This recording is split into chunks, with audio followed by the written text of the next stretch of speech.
Hello बच्चों, कैसे हैं आप लोग? बढ़िया है बच्चों। आज हम आप लोगों के लिए लेकर आए हैं क्लास 10th का जो 2012 में बोर्ड एग्जाम हुआ था उसका जो ऑब्जेक्टिव क्वेश्चन सेकंड पाली का हम लोग सॉल्व करने वाले हैं। हालांकि लेक्चर फर्स्ट में हम लोगों ने प्रथम पाली का क्वेश्चन 1 से लेकर जो 20 तक था वो कवर कर लिए थे। यदि वो वीडियो आप लोग नहीं देखे हुएगा तो जाकर ज़रूर देख लीजिएगा, क्योंकि ये सब क्वेश्चन जो है बहुत ही इंपॉर्टेंट क्वेश्चन है। ये बहुत बड़े एग्जाम में पूछा जा चुका है। तो चलिए वीडियो को ज़्यादा लंबा न करते हुए वीडियो को स्टार्ट करते हैं।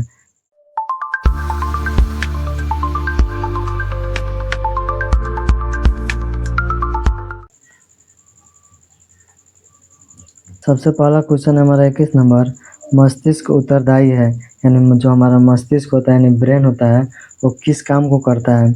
ऑप्शन ए में दिया हुआ है सोचने के लिए, ऑप्शन बी में दिया हुआ है हृदय स्पंदन के लिए यानी हृदय की गति को नियंत्रित करने के लिए, ऑप्शन सी में दिया हुआ है शरीर का संतुलन बनाने के लिए, ऑप्शन डी में दिया हुआ है इनमें से सभी। तो इसके आंसर आप लोग कमेंट कीजिए फटाफट, इसका कौन सा आंसर सही होगा, यानी जो हमारा मस्तिष्क है वो किसके लिए उत्तरदायी है?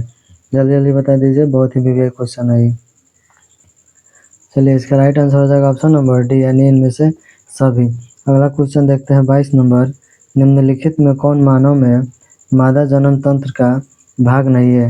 यानी इसमें पूछ रहा है कि कौन मादा जनन तंत्र का भाग नहीं है।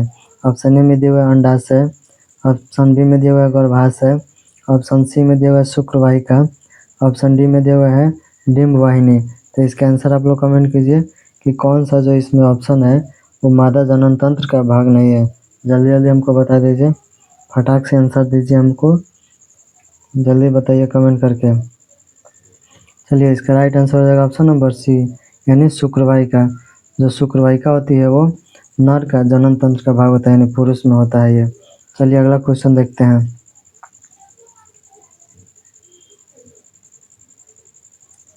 अगला क्वेश्चन है 23 नंबर। परागकोश में होते हैं, यानी परागकोश में क्या पाए जाते हैं? ऑप्शन ए में दिया हुआ है बाह्य दल, ऑप्शन बी में दिया हुआ है अंडाशय, ऑप्शन सी में दिया हुआ है अंडक, ऑप्शन डी में दिया हुआ है परागकण। तो इसके आंसर आप लोग कमेंट कीजिए कि परागकोश में क्या पाया जाता है। जल्दी जल्दी बता दीजिए हमको, जल्दी आंसर कमेंट कीजिए आप लोग। चलिए इसका राइट आंसर हो जाएगा ऑप्शन नंबर डी यानी परागकण। जो पुष्प का क्या होता है? नरयुग्मक पदार्थ होता है। अगला क्वेश्चन देखते हैं।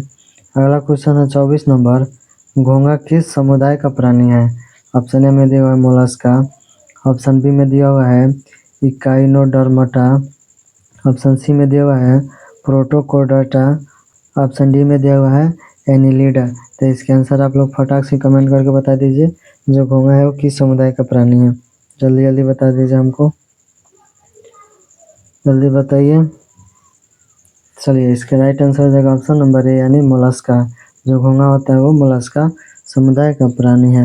अगला क्वेश्चन देखते हैं। अगला क्वेश्चन है 25 नंबर। उड़हुल किस प्रकार का फूल है? यानी जो अड़हुल का फूल होता है वो किस प्रकार का फूल होता है? ऑप्शन ए में दिया हुआ है द्विलिंगी, ऑप्शन बी में दिया हुआ है एकलिंगी, ऑप्शन सी में दिया हुआ है दोनों, ऑप्शन डी में दिया हुआ है इनमें कोई नहीं। तो इसका आंसर आप लोग कमेंट कीजिए कि जो अड़हुल का फूल होता है वो किस प्रकार का फूल होता है, एकलिंगी होता है या द्विलिंगी होता है या फिर वो दोनों होता है। जल्दी जल्दी हमको आंसर कमेंट करके बता दीजिए, फटाक से बताइए। चलिए इसका राइट आंसर हो जाएगा ऑप्शन नंबर ए यानी द्विलिंगी होते हैं, उसमें नर और मादा दोनों का गुण पाया जाता है। अगला क्वेश्चन देखते हैं 26 नंबर। प्रकाश के परावर्तन के कितने नियम होते हैं? ऑप्शन ए में दिया हुआ है 1, ऑप्शन बी में दिया हुआ है 2, ऑप्शन सी में दिया हुआ है 3, ऑप्शन डी में दिया हुआ है 4। तो इसके आंसर आप लोग कमेंट कीजिए। फर्स्ट चैप्टर में ही आप लोगों को बताया गया होगा फिजिक्स का कि प्रकाश के परावर्तन के कितने नियम होते हैं।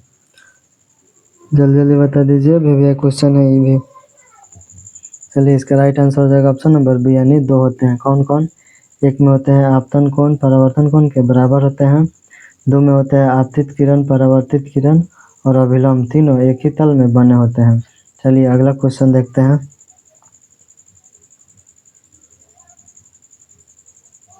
अगला क्वेश्चन है 27 नंबर।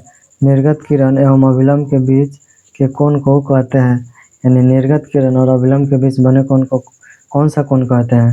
ऑप्शन ए में दिया हुआ है आपतन कोण, ऑप्शन बी में दिया हुआ है परावर्तन कोण, ऑप्शन सी में दिया हुआ है निर्गत कौन, ऑप्शन डी में दिया हुआ है इनमें कोई नहीं। तो इसके आंसर आप लोग कमेंट कीजिए कि जो निर्गत किरण होते हैं और अभिलंब के बीच जो कौन बनते हैं उसको हम कौन कौन कहते हैं। फटाक से आंसर कमेंट कीजिए, हमको बताइए जल्दी जल्दी।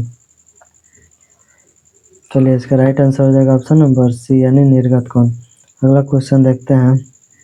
अगला क्वेश्चन है 28 नंबर। 1 मीटर फोकस दूरी वाले उत्तल लेंस की क्षमता होगी, यानी यहाँ उत्तल लेंस की फोकस दूरी का मान कितना दिया हुआ है, 1 मीटर दिया हुआ है और लेंस की क्षमता यानी पी का मान पूछ रहा है कितना होगा। तो आप लोग सॉल्व करके बता दीजिए हमको इसका कौन सा आंसर सही होगा। ऑप्शन ए में दिया हुआ है -1 डायप्टर, ऑप्शन बी में दिया हुआ है 1 डायप्टर, ऑप्शन सी में दिया हुआ है 2 डायप्टर, ऑप्शन डी में दिया हुआ है 1.5 डायप्टर। तो इसके आंसर आप लोग बनाकर जल्दी से कमेंट में बताइए हमको, फटाफट बताइए। चलिए इसका राइट आंसर हो जाएगा ऑप्शन नंबर बी यानी 1 डायप्टर। कैसे होता है, तो पी का फार्मूला कितना होता है 1/f मीटर। यदि हमारा जो फोकस दूरी वो मीटर में दिया होता है तो 1/f मीटर में होता है, और यदि फोकस दूरी सेंटीमीटर में दिया होता है तो 100/f सेंटीमीटर में हम लोग लेते हैं। तो हमारा f मीटर में दिया हुआ है, तो इसीलिए हम इसको न लेकर हम f को कितने मीटर वाले फार्मूला में लेंगे। तो p का मान हमारा निकालना है, तो 1/f का मान कितना दिया हुआ है 1 दिया हुआ है, तो 1 में 1 से भागा दीजिएगा तो 1 ही होता है। तो इसीलिए 1 डी यानी इसका राइट आंसर बी यानी 1 डायप्टर हो जाएगा। चलिए अगला क्वेश्चन देखते हैं।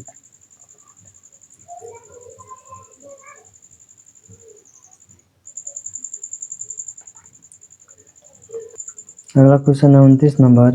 हीलियम के बाहरी कक्षा में कितने इलेक्ट्रॉन रहते हैं, यानी जो He होता है उसके बाहरी कक्षा में कितने इलेक्ट्रॉन होते हैं यही पूछ रहा है।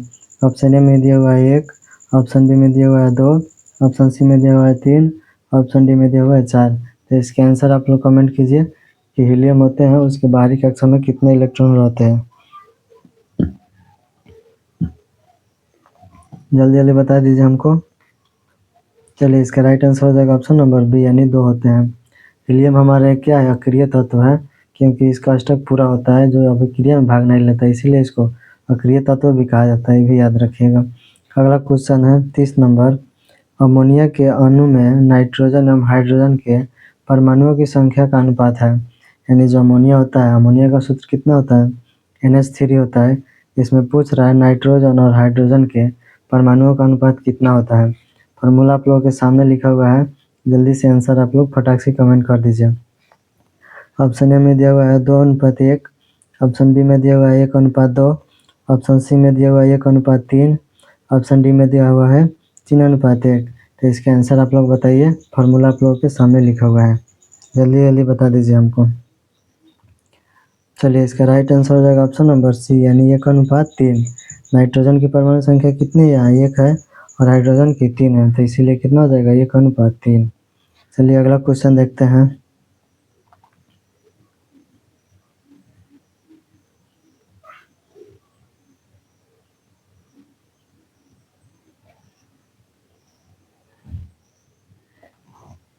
अगला क्वेश्चन है 31 नंबर।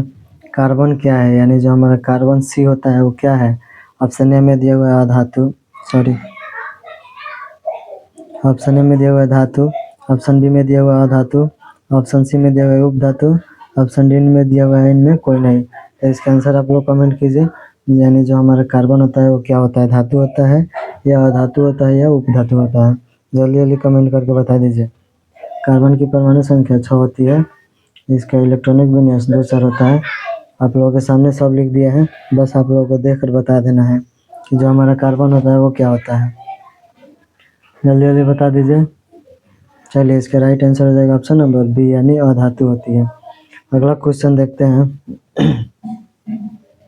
अगला क्वेश्चन है 32 नंबर।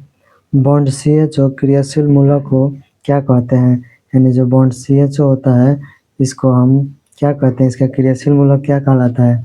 ऑप्शन ए में दिया हुआ है कीटोन, ऑप्शन बी में दिया हुआ है एल्डिहाइड, ऑप्शन सी में दिया हुआ है अल्कोहल, ऑप्शन डी में दिया हुआ है इनमें कोई नहीं। तो इसका आंसर आप लोग कमेंट कीजिए कि जो बॉन्ड CHO होता है उसका क्रियाशील मूलक को हम लोग क्या कहते हैं, फटाफट बताइए। जल्दी जल्दी कमेंट कीजिए, आप लोग ये सब भी क्वेश्चन है। वीडियो पसंद आ रहा होगा तो लाइक ज़रूर कर दीजिएगा और वीडियो को शेयर भी करिएगा अपने दोस्तों में। चलिए इसका राइट आंसर हो जाएगा ऑप्शन नंबर बी यानी एल्डिहाइड। अगला क्वेश्चन देखते हैं।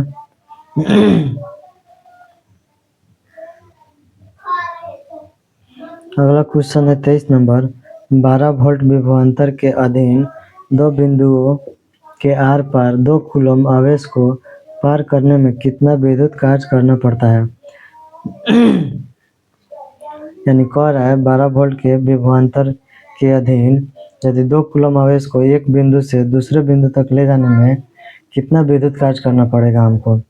यानी 2 कूलम आवेश को बिंदु ए से बिंदु बी तक ले जाने में कितना कार्य करना पड़ेगा वही हमको पूछ रहा है। ऑप्शन ए में दिया हुआ है 10 जूल, ऑप्शन बी में दिया हुआ है 20 जूल, ऑप्शन सी में दिया हुआ है 24 जूल, ऑप्शन डी में दिया हुआ है 30 जूल। तो इसका आंसर आप लोग कमेंट कीजिए फटाक से कि कौन सा होगा। फार्मूला आप लोग के सामने इधर लिखा हुआ है V बराबर W/Q होता है। ये विभवांतर का फार्मूला है। जल्दी जल्दी बताइए हमको कि कौन सा इसका सही आंसर होगा। चलिए इसका राइट आंसर हो जाएगा ऑप्शन नंबर सी यानी 24 जूल होता है। आइए देखते हैं कैसे। V बराबर कितना होता है W/Q। तो V का मान हमको दिया हुआ है कितना 12 वोल्ट और W का मान निकालना है और Q का मान 2 दिया हुआ है।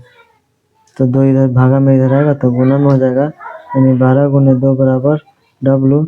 यानी W का मान कितना आ गया 12 दूना 24 और कार्य का मात्रा क्या होता है जूल होता है। इसीलिए 24 जूल यानी ऑप्शन नंबर सी इसका राइट आंसर हो जाएगा। चलिए अगला क्वेश्चन देखते हैं। अगला क्वेश्चन है 24 नंबर। 10 ओम एवं 20 ओम के दो प्रतिरोधों को श्रेणी क्रम में जोड़ने पर समतुल्य प्रतिरोध होगा। ऑप्शन ए में दिया हुआ है 20 ओम, ऑप्शन बी में दिया हुआ है 20/3 ओम, ऑप्शन सी में दिया हुआ है 30 ओम, ऑप्शन डी में दिया हुआ है 10 ओम। तो इसके आंसर आप लोग कमेंट करके बताइए कि कौन होगा यहाँ समतुल्य प्रतिरोध का मान। यानी RS का मान पूछ रहा है जबकि R1 का मान दिया हुआ है कितना 10 ओम और R2 का मान दिया हुआ है 20 ओम और श्रेणी क्रम में जोड़ रहा है। तो इसका RS का मान हमको निकाल कर बता दीजिए कि कौन होगा। फटाक से कमेंट कीजिए। चलिए इसका राइट आंसर हो जाएगा ऑप्शन नंबर सी यानी 30 ओम। श्रेणी कैसे होगा श्रेणी क्रम में RS का फॉर्मूला क्या होता है R1 plus R2 plus R3 dot dot dot यानी जितना R दिया रहता है उसको सिंपली जोड़ दिया जाता है। तो यहाँ 10 और 20 को जोड़ेंगे तो 10 + 20 है यानी 30 ओम हमारा RS का मान हो जाएगा। 34 क्वेश्चन था इस लेक्चर में क्योंकि 6 क्वेश्चन क्या है रिपीटेड है, इसीलिए हम इसको फिर से दोबारा इस वीडियो में इंक्लूड नहीं किया है क्योंकि ये वीडियो बड़ा हो जाता है। इसलिए हम आपसे रिक्वेस्ट करते हैं कि जो पहला लेक्चर है वो जाकर ज़रूर देख लीजिएगा ताकि आप लोगों का जो ऑब्जेक्टिव क्वेश्चन इसमें छूटा हुआ है वो जो रिपीटेड क्वेश्चन है वो उसमें क्या हो जाए आप लोगों को मिल जाए। तो जाइए उस वीडियो को देखिए, हमने डिस्क्रिप्शन में उसका लिंक डाल रखा है। और वीडियो पसंद है हो तो लाइक ज़रूर कीजिएगा। आज हमारा लेक्चर यहीं होता है एंड। मिलता है नेक्स्ट वीडियो में, तब तक के लिए बाय।